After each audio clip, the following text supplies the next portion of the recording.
Olá, seja bem-vindo a LFP Cursos.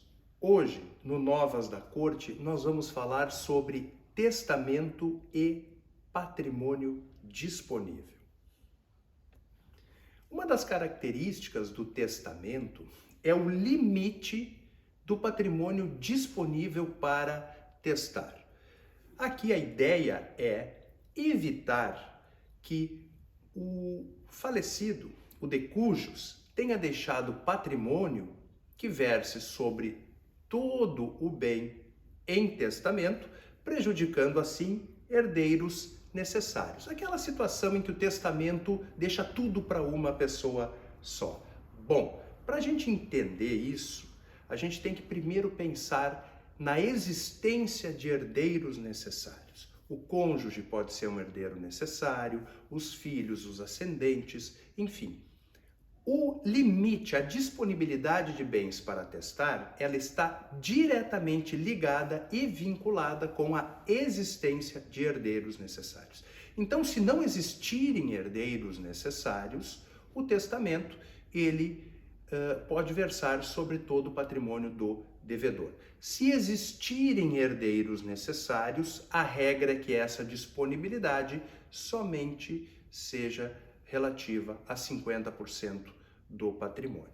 Mas o STJ, ele teve uma decisão há pouco tempo bastante interessante.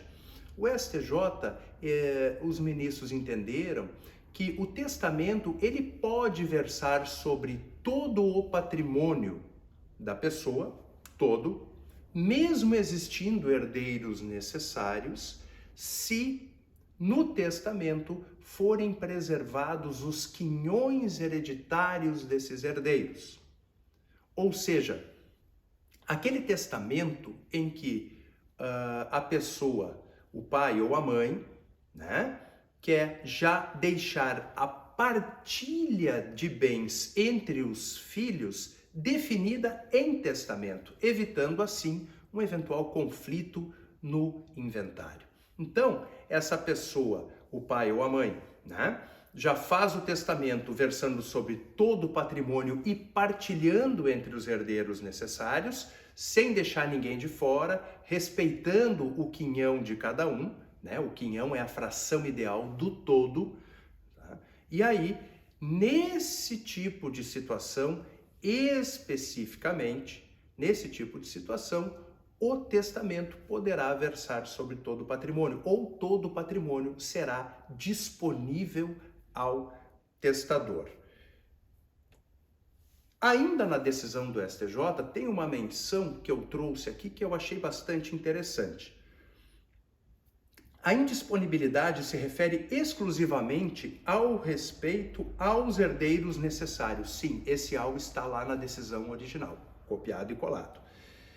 E não a quais bens corresponde o quinhão de cada um.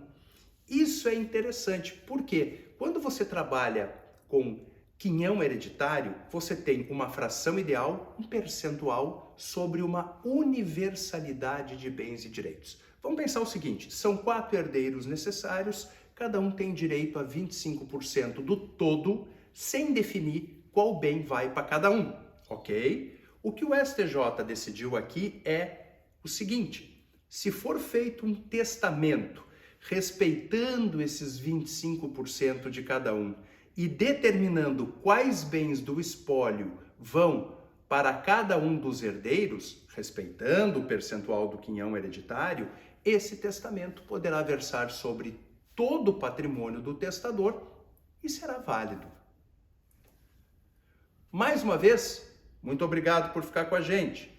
Inscreva-se no canal, ative as notificações, curta, compartilhe esse vídeo e muito obrigado.